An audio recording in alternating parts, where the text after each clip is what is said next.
Hello everyone, આજે આપણે GOC ના લેક્ચર નંબર 6 ની ચર્ચા કરવા જઈ રહ્યા છીએ।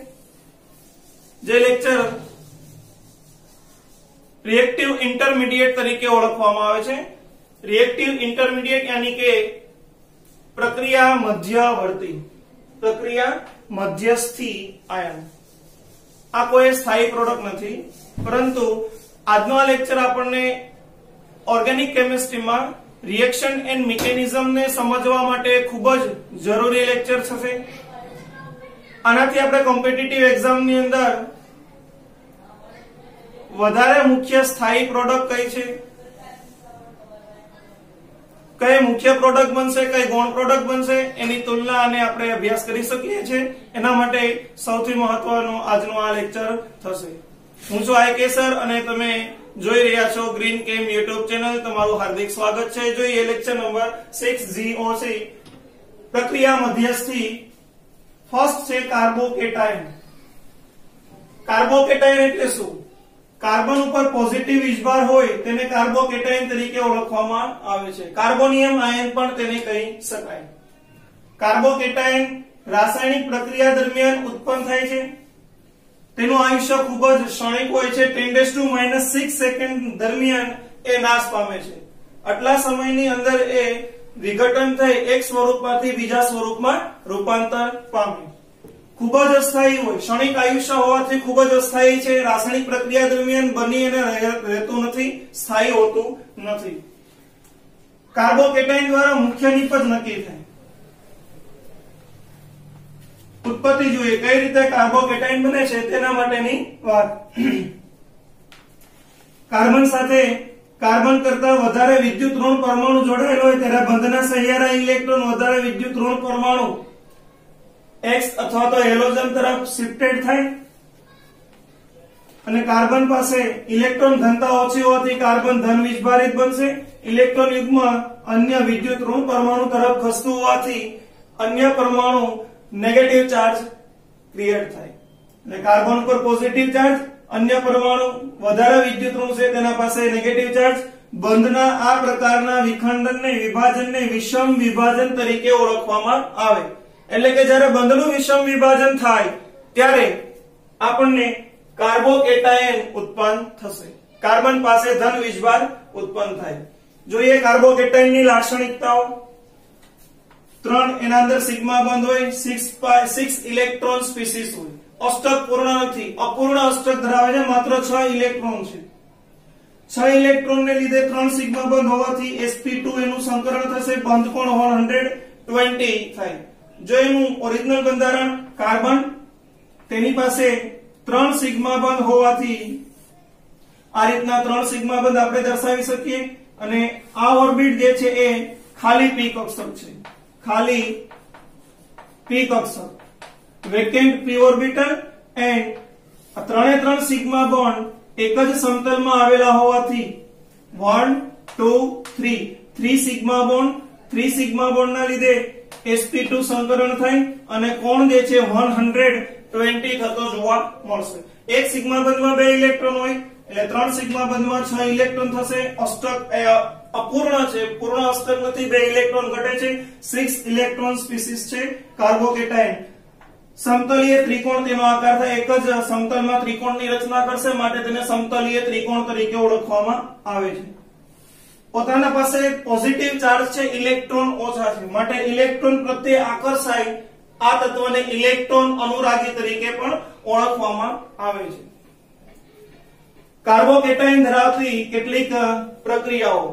રિએક્શન મિકેનિઝમ ની અંદર આપણે જોઈએ કે કેવા પ્રકારની રિએક્શન મિકેનિઝમ ની અંદર ઇન્ટરમીડિયેટ મધ્યસ્થી તરીકે કાર્બોકેટાયન બને। ફર્સ્ટ વિલોપન પ્રક્રિયા, કેન્દ્રાનુરાગી SN રિએક્શન, આપણે SN1 અને SN2 જોઈએ છે તો કાર્બોકેટાયન બનતું હોય। અને ઇલેક્ટ્રોન અનુરાગી વિસ્થાપન પ્રક્રિયાઓ। આ દરેક પ્રક્રિયાઓની અંદર ઇન્ટરમીડિયેટ તરીકે કાર્બોકેટાયન જનરેટ થશે। સ્થિરતા, સ્થિરતાનો ક્રમ બે રીતે છે। અલગ અલગ પ્રકારના કાર્બોકેટાયન આપેલા હોય અને આ સ્થિરતા ક્રમ આપણા માટે મોસ્ટ આઈએમપી થશે. એક્ઝામ ની અંદર જુદા જુદા કાર્બોકેટાઇન ધરાવતી સ્પીસીસ આપેલી હોય અને સ્થિરતાનો ચડતો કે ઉતરતો ક્રમ કયો, સૌથી વધારે સ્થાયી સંયોજન કયો, એના માટે ખૂબ જ મહત્વનો આપણા પાસે કીવર્ડ થશે, ટ્રીક થશે. એવું કાર્બોકેટાઇન સૌથી વધારે સ્થાયી છે જે રેઝોનન્સ સંસ્પંદન અસર ધરાવતું હોય. ત્યારબાદ ઓછું સ્થાયી કાર્બોકેટાઇન સંયોજન જે હાઇપર કોન્જુગેશન સંયુગ્મ અસર ધરાવતું હોય તે.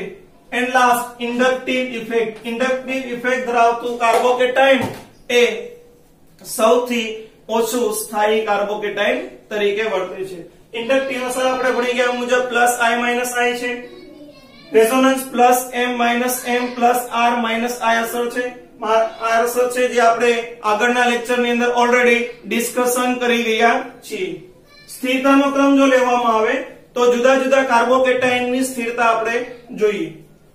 સૌથી વધારે સ્થાયી ટર્સરી પ્રોપાઇલ કાર્બોકેટાઇન છે. ટર્સરી પ્રોપાઇલ કાર્બોકેટાઇન ની અંદર ડાન્સિંગ રેઝોનન્સ થતું હોવાથી પ્રોપાઇલ કેટાયન પ્રાથમિક આપણે લઈએ તો પ્રાથમિક પ્રોપાઇલ કેટાયન ની અંદર આખી રિંગમાં ચાર્જ ડિસ્ટ્રીબ્યુટ થાય. આખી રિંગમાં ચાર્જ ડિસ્ટ્રીબ્યુટ થાય એટલે હાઈલી જે છે એ પોઝિટિવ કેટાયનમાં રૂપાંતર થશે. એટલા માટે સૌથી વધારે સ્થાયી કાર્બોકેટાઇન છે ટર્સરી પ્રોપાઇલ કાર્બોકેટાઇન, ત્યારબાદ સેકન્ડરી પ્રોપાઇલ કાર્બોકેટાઇન, ત્યારબાદ ટ્રોપોલિયમ કેટાયન. તેનાથી ઓછું સ્થાયી છે ટર્સરી ફિનાઇલ અથવા તો ટર્સરી બેન્ઝાઇલ કાર્બોકેટાઇન, ત્યારબાદ ટર્સરી એલાઇલ. એલાઇલ એટલે કાર્બન કાર્બન દ્વિબંધ ધરાવતી રચના હોય એને આપણે એલાઇલ કહીએ છીએ. ત્યાં એલાઇલ ના બાજુ દ્વિબંધની બાજુમાં કાર્બન પાસે પોઝિટિવ આયન છે. કાર્બનની 3 સંયોજકતા સ્ટેબિલાઇટ છે માટે એને ટર્સરી એલાઇલ કહેવાય. ત્યારબાદ secondary phenyl and secondary allyl એ સેમ સ્ટેબિલિટી ધરાવે. Same tertiary allyl and tertiary phenyl same resonating stability ધરાવે છે કાર્બોકેટાઇન માટે. ત્યારબાદ tertiary alkyl carbocation, benzylic primary benzylic carbocation, secondary alkyl carbocation and primary allyl carbocation. પ્રાથમિક carbocation methyl cation, vinyl cation and phenyl or aryl cation. આ સ્ટેબિલિટીનો ક્રમ થશે. જો વિદ્યાર્થી મિત્રો અલગ અલગ આપણને સંયોજન આપ્યા હોય તો આ મુજબ આપણે એક્ઝામમાં આન્સર લખી શકીએ છીએ. પરંતુ એક જ પ્રકારની જો પેટર્ન આપેલી હોય, જેમ કે 3 પ્રોપાઇલ કેટાઇન આપ્યા હોય, 3 એલાઇલ કેટાઇન આપ્યા હોય, 3 બેન્ઝાઇલ કેટાઇન આપ્યા હોય, 3 ફિનાઇલ કેટાઇન આપ્યા હોય, તો એના માટે સ્થિરતાનો ક્રમ હંમેશા આ મુજબ લખી શકાશે. ટર્સરી એ સૌથી વધારે સ્થાયી, સેકન્ડરી એના કરતા ઓછો સ્થાયી એન્ડ પ્રાઇમરી સૌથી ઓછો સ્થાયી થાય. સમાન પ્રકારના હોય ત્યારે સમાન પ્રકારના કાર્બોકેટાઇન માટે આ ક્રમ લખી શકાય છે. પરંતુ અલગ અલગ કાર્બોકેટાઇન હોય તો સ્થિરતાનો ક્રમ આ જોઈએ એ મુજબ આપણે લખી શકશું. હવે કેટલાક કન્સેપ્ટ ને લઈ અને ક્વેશ્ચન સોલ્વ કરીએ જે પ્રીવિયસ એક્ઝામ ની અંદર પૂછાયેલા ક્વેશ્ચન છે. સૌપ્રથમ આપણે ટ્રીક નંબર 1 નો ઉપયોગ કરી અને ક્વેશ્ચન ને ઇઝીલી સોલ્વ આઉટ કરી શકીએ છીએ. યાદ કરીએ ટ્રીક નંબર 1. જુદા જુદા કાર્બોકેટાઇનમાં ટર્સરી કાર્બોકેટાઇન વધુ સ્થાયી ધરાવે છે, ત્યારબાદ સેકન્ડરી કાર્બોકેટાઇન અને ત્યારબાદ પ્રાથમિક કાર્બોકેટાઇન. તો આપણે પહેલા કાર્બોકેટાઇન છે તેને ઓળખશું. અહીંયા કાર્બન બીજા 3 કાર્બન થી જોડાયેલો છે માટે ટર્સરી કાર્બોકેટાઇન ગણાય. બીજા 2 કાર્બન થી સેકન્ડરી કાર્બોકેટાઇન, બીજા 2 કાર્બન થી સેકન્ડરી કાર્બોકેટાઇન એન્ડ ઓન્લી 1 કાર્બન થી પ્રાથમિક કાર્બોકેટાઇન છે. કાર્બોકેટાઇન નું વર્ગીકરણ જોઈ લીધા બાદ આપણે જોઈએ જો સમાન કાર્બોકેટાઇન થાય તો પ્રાઇમરી સેકન્ડરી ટર્સરીમાં ટર્સરી કાર્બોકેટાઇન 2 ટાઈમ છે, સેકન્ડરી કાર્બોકેટાઇન 2 ટાઈમ છે, તો માટે શું કરી શકાય? તો એની અંદર ઇફેક્ટ જોવાની. સૌથી વધારે કાર્બોકેટાઇન સ્થિર કયું? આ બંને કાર્બોકેટાઇનમાં ઇન્ડક્ટિવ ઇફેક્ટ છે, આ બંને કાર્બોકેટાઇનમાં રેઝોનન્સ પ્લસ ઇન્ડક્ટિવ ઇફેક્ટ છે. કોન્જુગેશન સિસ્ટમ જોઈએ તો કોન્જુગેશન સિસ્ટમ કઈ પ્રકારની છે? તો અહીંથી જે છે રેઝોનન્સ ઇફેક્ટ R જોવા મળે પ્લસ R ઇફેક્ટ ડોનેશન થાય. સેમ એઝ ઇટ ઇઝ અહીંથી જે છે પ્લસ I ઇફેક્ટ જોવા મળે. તો બંને પ્લસ I અને પ્લસ R ઇફેક્ટ સેમ. આયા પણ કોન્જુગેશન થી આપણે લઈએ તો R N plus I effect છે. સેકન્ડરી અને ટર્સરી માંથી વધારે સ્થાયી કાર્બોકેટાઇન છે ટર્સરી હોય એટલે ટર્સરી જે છે એ ગ્રેટર થાય એઝ કમ્પેર ટુ સેકન્ડરી. લખી શકાય ક્રમ A સૌથી વધારે સ્થાયી, ત્યારબાદ C, B અને ડી વચ્ચેની કમ્પેરિઝન કરો તો કોઈ કમ્પેરિઝન કરવાની નથી. અહીંયા આપણને ઇન્ડક્ટિવ ઇફેક્ટ સામાન્ય રીતે જોવા મળે છે. એ ખબર ન પડે તો સેકન્ડરી કાર્બોકેટાઇન એ પ્રાઇમરી કાર્બોકેટાઇન કરતા વધારે સ્થાયી હોય, that is be greater priority than D. માટે ક્રમ થાય ACBD. આમાં આવું પણ પૂછી શકાય સૌથી વધારે સ્થાયી કાર્બોકેટાઇન કયો છે, તો પણ આપણે સેમ આન્સર લખી શકીએ. સૌથી વધારે સ્થાયી થશે એ. 2008 માં આવેલો ક્વેશ્ચન છે. ક્વેશ્ચન નંબર 2 2030 JEE ની એક્ઝામમાં આવેલો ક્વેશ્ચન છે. જોઈએ કાર્બોકેટાઇન ને પ્રથમ ઓળખો તો પ્રાથમિક કાર્બોકેટાઇન, પ્રાથમિક કાર્બોકેટાઇન, પ્રાથમિક કાર્બોકેટાઇન. સમાન પ્રકારના કાર્બોકેટાઇન છે તો આપણે અસર જોવાની છે. રેઝોનન્સ છે, હાઇપર કોન્જુગેશન છે કે ઇન્ડક્ટિવ ઇફેક્ટ છે.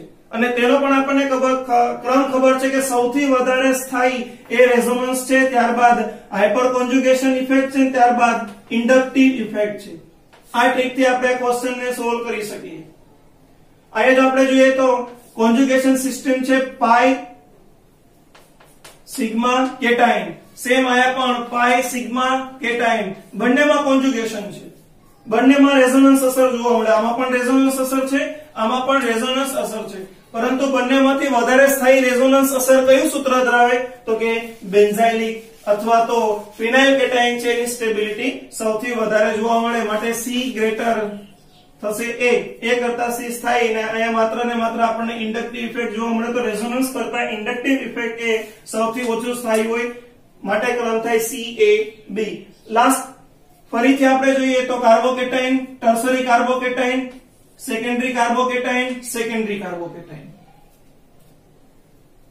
કાર્બોકેટાઇન મુજબ જોઈએ તો એ તો સૌથી વધારે સ્થાયી થઈ ગયો, પણ B અને C માં કોણ વધારે સ્થાયી? તો B અને C ની સિસ્ટમ થી જોવામાં આવે તો માત્ર અહીંયા આપણને ઇન્ડક્ટિવ ઇફેક્ટ જોવા મળે છે, જ્યારે આપણને રેઝોનન્સ ઇફેક્ટ જોવા મળે. અને કોન્જુગેશન સિસ્ટમ જો જોવામાં આવે તો પાઈ સિગ્મા એન્ડ કેટાઇન છે, માટે રેઝોનન્સ ઇફેક્ટ થાય.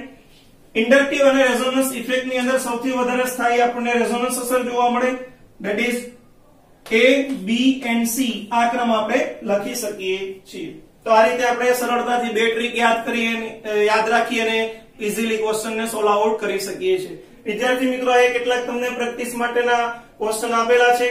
પ્રેક્ટિસ કરીને ડિસ્ક્રિપ્શન બોક્સ ની અંદર તમારે ખાસ એના આન્સર લખવાના છે. हंसते रहो, IK सर के साथ केमिस्ट्री सीखते रहो. Wish you all the best.